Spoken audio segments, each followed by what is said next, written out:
Architectural Builder Supply is pleased to present you with this recording of the technical question that is listed in the title of this video. This call may be monitored and recorded for quality assurance.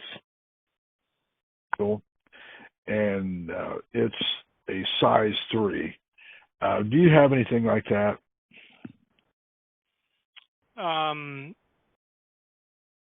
Like what? Like a 25, or are you asking if I specifically have a 25? Do you have a 25 and a size 3, a rebuilt one? No, we'd have to repair yours. Okay. What's the usual turnaround on something like that?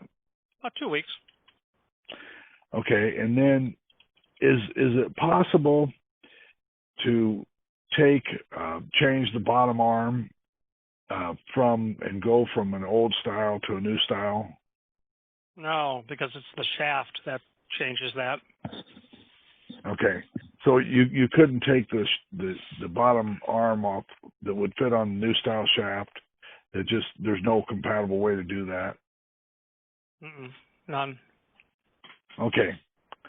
Let me talk to them and see what I mean. They don't have a whole lot of options. What would it cost to get something like that rebuilt? About $550 plus freight. $550 plus freight. Okay. Let me get back with them and explain to them what's going on. And basically, what we'd have to do is just plug their hole while the closure was gone and until it got back. But I'll see what they want to do. Are there other doors that will provide emergency egress? Other operating doors? Yes, this is a rare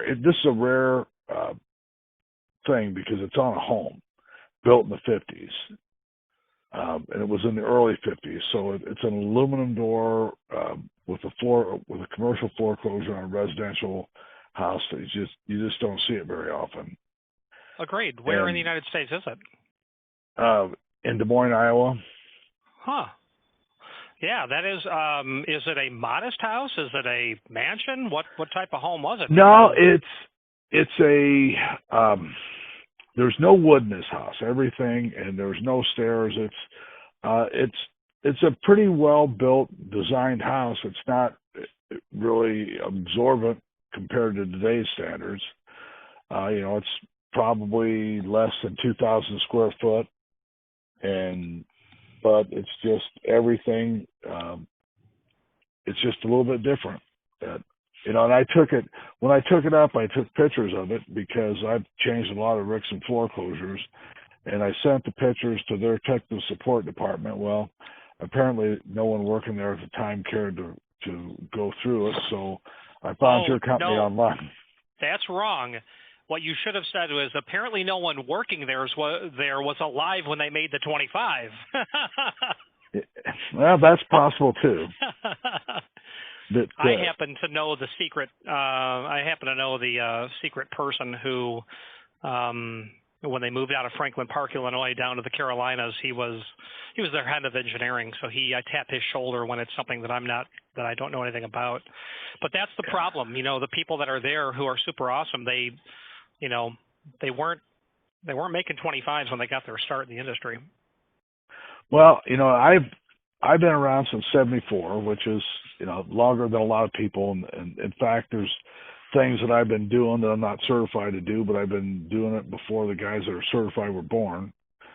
But it's just one of those things. You just don't run into it. Usually, the ones I get into are almost always commercial, and you'll run into some oddball stuff that that was built in the 20s that you just shake your head because you're probably never going to find anything for that. Never. Our record of repairing a Rixson is a unit, a floor closer made in 1904. The replacement cost would be substantially, as you probably know, higher. I would convince your client to repair it, to rebuild it, because how many decades of service has it given? And that can be expected. There's no elegant way to solve the problem.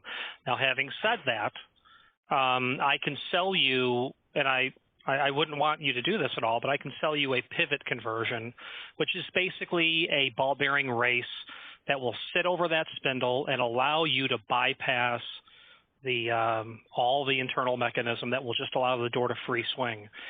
So if they're like, I'm just not doing it, you could salvage. Yeah, I've done that. What you're talking about with center pivot aluminum doors when we're going to put automatic operators on them. They make a little pivot mechanism that you just take the top arm off and put it in, make sure you got it all lined up, and they work real well.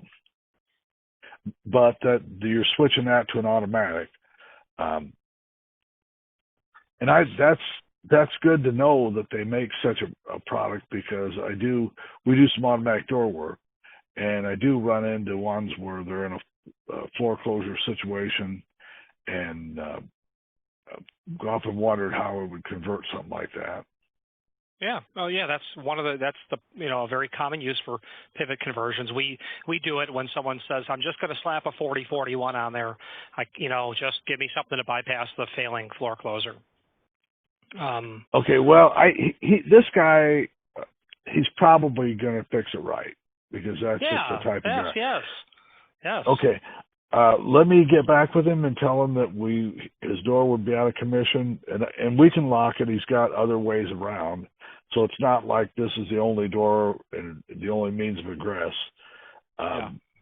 It'll make it a little bit more inconvenient for him to get to his patio, but he doesn't have a ton of options. And it'll be well worth the wait, because it'll come back operating possibly better than it was when it was built. Material science is better than it was in the 1950s. So now, when you rebuild these, when you change the fluid, you replace the needle valves, or I assume that's a needle valve that goes down, and does that you replace the springs, or what do you replace? So they replace everything that needs to be replaced. Anything that is not, in total new like working condition gets done. The closer gets completely disassembled. They put it into basically into an oven, and they bake all the decades of wear and tear off. And it comes back, looking like it looks. It's as clean as a whistle, mechanically. Yeah. Okay, well, let me get back with him and explain to him what the situation is. And what would you figure for freight? Yeah, something like that, $75, $80 freight? Or is it something that can be shipped UPS? Yeah, I would say total. Figure about half of that you getting it to me, and about half of that me getting it back to you. And it can definitely go UPS, because that body can't be more than 14 pounds, something in that range. Maybe 18 pounds. They're nothing that you can't put into a box. Yeah, because I can order 27s and get them in a box UPS, so that shouldn't. Yeah, I can, and I've got a box because I've got an old one sitting around the shop that would fit right in it. So, okay, let me see what he wants to do. Thank you, sir. Thank you. Thank you. Bye.